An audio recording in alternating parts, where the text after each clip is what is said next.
The Sniffer, Minecraft's slow-moving floral enthusiasts who roam the world during ancient times. Players are discovering their eggs in underwater ruins and using them to revive the extinct species. But why are the eggs underwater? And what caused the Sniffers to go extinct in the first place? Come dive into the lore with us as we delve into the true story of the Sniffer.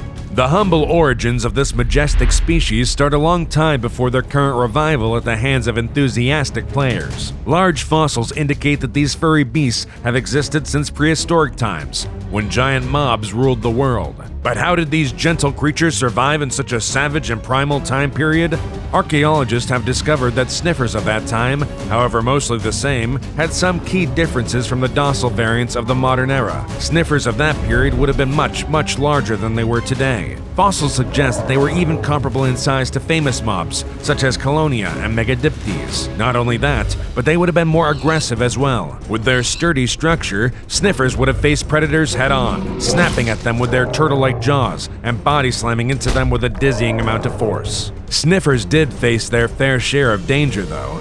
Their natural predators, the Ignices, hunted them fiercely. The fiery destruction brought forth by the flaming giants proved detrimental to the Sniffers, who sported natural grassy moss on their backs, and the Sniffers' defensive body slams proved ineffective against the mountain-like bodies of their predators. However, it was not all hopeless. Sniffers had one significant advantage over the other giants of the era. They were a pack mob. As such, they were often able to find safety in numbers. Traveling in groups of 2 to 3 dozen, the hefty footfalls of a single pack would cause the ground to shake up to miles away. Sniffers would hatch and raise their young as a community. Eggs were carried on their backs during massive migrations, and baby Sniffers were born with sturdy legs, allowing them to travel with the pack on the same day as being hatched. Sniffers protected their young fiercely from predators, having them travel in the middle of the herd surrounded by adults. Not all mobs lived in dissonance with the Sniffers, though. On the contrary, the ancient cave villagers depicted the roaming mobs as gentle giants. There were many benefits that came from befriending the Sniffers. Having the huge herbivores around proved a valuable way to ward off larger predators. We feed, they protect. Following the migrating herds also proved a great way to find lush lands. The Sniffers used their powerful sense of smell to travel around the world from food source to food source. It was theorized they were able to sniff out food and water even in arid deserts. However, it was the ancient forests full of towering trees and flora that were the Sniffers' preferred habitat. With their unique abilities, the Sniffer species weathered the chaotic era, surviving even the Creeposaur. But if they didn't go extinct in the prehistoric period, when did they? You'll just have to wait to find out. Ages passed, the world changed, and with it, so too did the Sniffers. They became smaller and more passive, as the other giants one by one disappeared or evolved in their own ways. However, this new era would provide the Sniffers with their deadliest foe, one that would ultimately lead to their near destruction. But more on that later. This was the age of the first villagers as we know them. The villagers, like their predecessors, were respectful to the Sniffers. They were capable of helping the villagers with farming, able to sniff out seeds and bring them to the villagers if trained. They also could be wonderful companions if made into pets, since they were gentle, protective, and great for snuggling with their soft fur. However, the nomadic nature of the fur-covered creatures persisted from their prehistoric days, and the extra work to domesticate them wasn't worth it to most villagers. Instead, they would just enjoy the occasional company of these grass-covered beasts. Cows are clearly the superior farm animal. I guess. But look how cute the Sniffers are. Sniffers were able to thrive for a time in this new era, but it's never that easy in a world of survival of the fittest. A natural predator arose for the Sniffers during this period as well: the wolf. Sniffers had to face the terrifying reality of being hunted by an entire pack of predators. The wolves were cunning and would strike the weak when unprotected.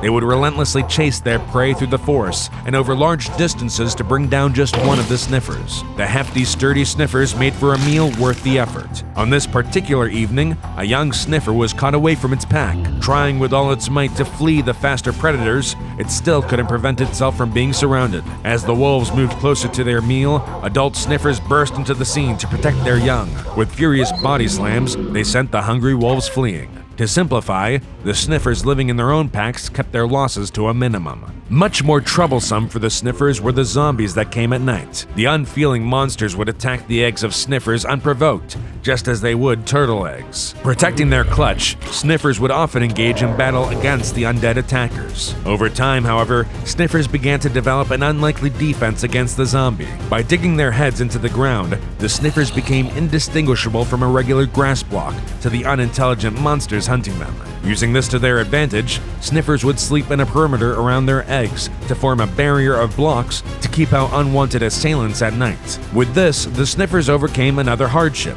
But what was the foe they would encounter that proved too deadly?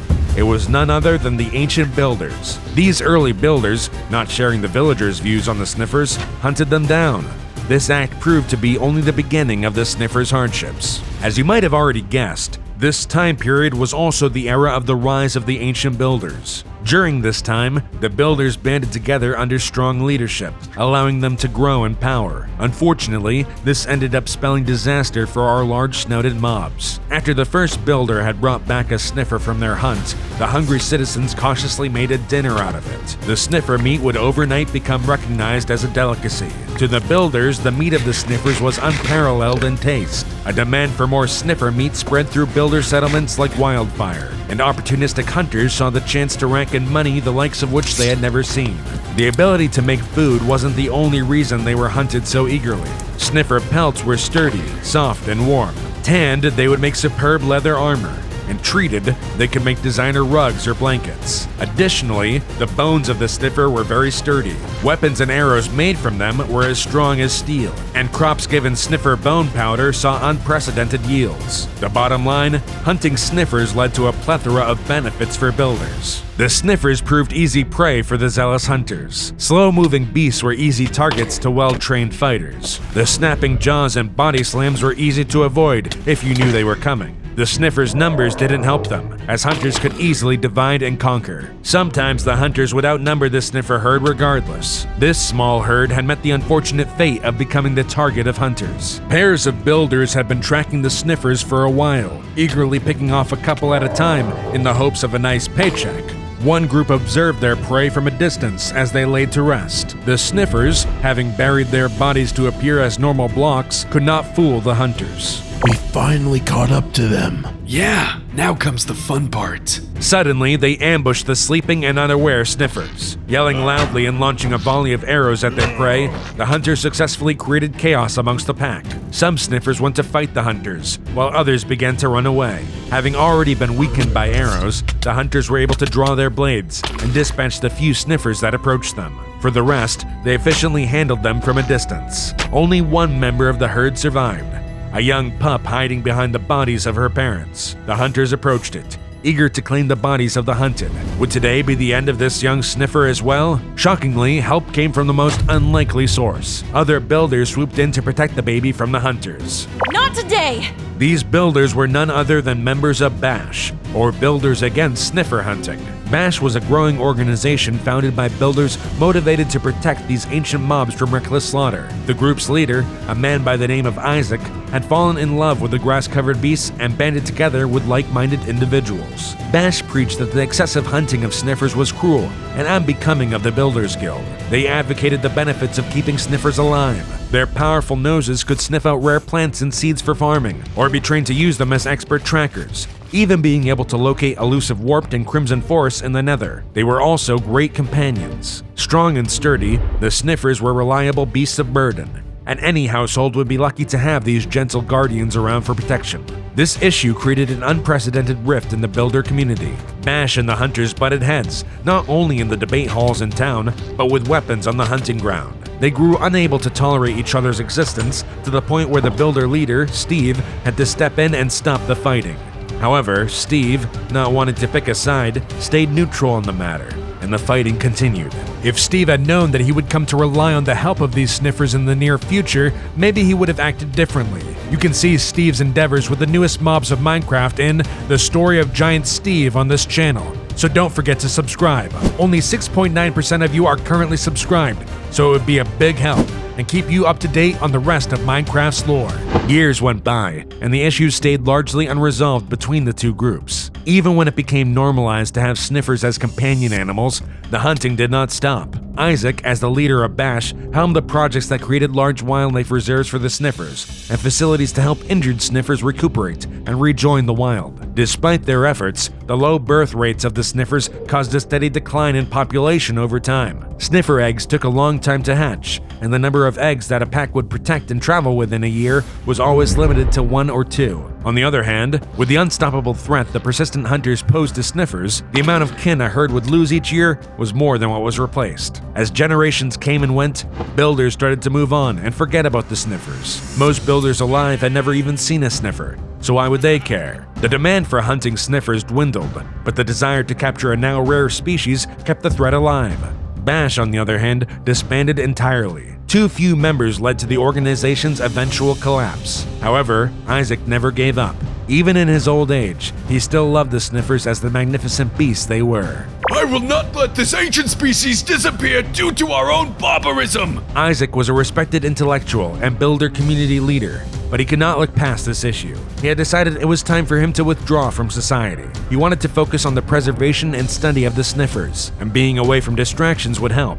Following his passion, he set out to find a nice plot of land to settle down. In his travels, he came across a large grassy field. It was close to a forest and the beach, so he deemed it the best spot for him to further his plans. Isaac built a hut for himself to live and work in, and a fenced-in farm to grow his very own herd of Sniffers. Isaac had brought a small number of Sniffers with him, including Daisy, the young Sniffer he had saved all those years ago. Settled in, he got to work on raising a new Sniffer pack. But it wasn't long after that he made a devastating discovery. Isaac was a studious and curious man. Even in his old age, he enjoyed observing the world and running experiments. As his herd of Sniffers grew, he studied them more closely than ever before. With their help, he discovered a wide assortment of forgotten flowers and flora. But it was in a study unrelated to the Sniffers that Isaac got a glimpse at an impending doom. Based on observations of the oceans and weather, as well as his knowledge of history, he could tell a great flood was coming. Shocked, Isaac quickly made his findings known to the rest of the builders.